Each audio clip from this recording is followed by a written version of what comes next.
Okay, how do I explain this? All right. Basketball was a sport founded in December 1891 by Canadian James Naismith. He was a physical education instructor at a YMCA. And one day, I guess it was raining in a gym and everyone was bored, and so the guy nailed a peach basket to a wall and told him to throw a soccer ball in it and they'd get a point. One of the kids playing the game finally asked what the sport's called, and the kid was like, "Hey, you should call it Naismith ball." And basically, Naismith was called the kid an idiot and said that's stupid, and he came up with the name basketball because they use a basket.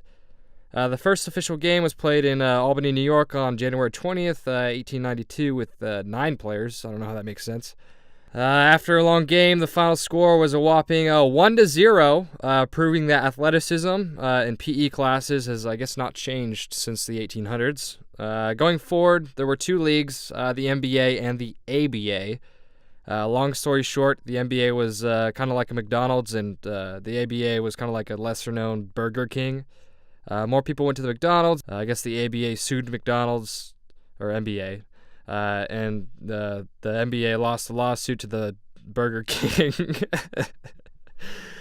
They lost the lawsuit to the Burger King, so the other Burger Kings could become McDonald's. I don't know why I wrote that, but it makes sense. Going further into history, the league was pretty cool for a while because of people like Bill Russell and Wilt Chamberlain, who battled each other all the time.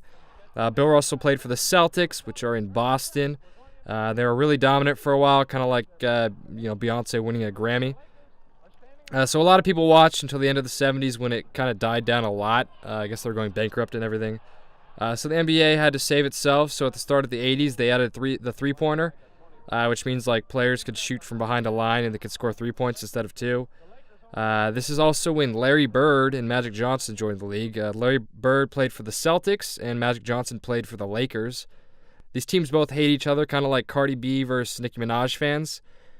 So the league was getting traction, then Michael Jordan joined the league. We all know who Michael Jordan is.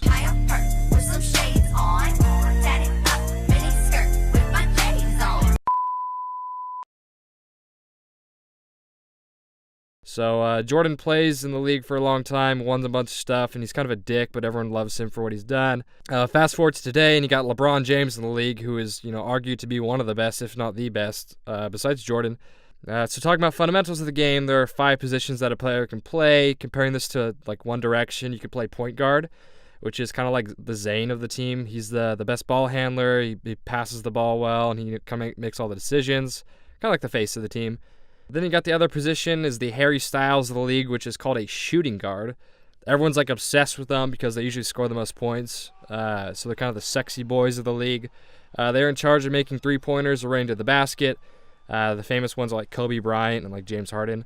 Then the remaining 3 positions that aren't really that exciting, but they're kind of still important. Some important players play them. So you have the small forward, which are kind of like shooting guards, but a little bit taller, slower, and stronger. You got LeBron James and Kevin Durant. They play that position. Then you got power forwards, which are usually a very boring position. So you got Liam Payne. I had to actually look him up because I forgot his name. Final position is the center, kind of the big boy, big bad wolf of the league. They're the biggest guys that, they pretty much just live under the basket the whole time. They get rebounds and, boring stuff like that. So today in the league, the sport is pretty much dominated by the Golden State Warriors. But you guys probably just want to hear the rankings of the Kardashian boyfriends. So if I had to rank them from worst to best, it'd be Chris Humphries, Tristan Thompson, Ben Simmons, and my personal favorite, Lamar Odom.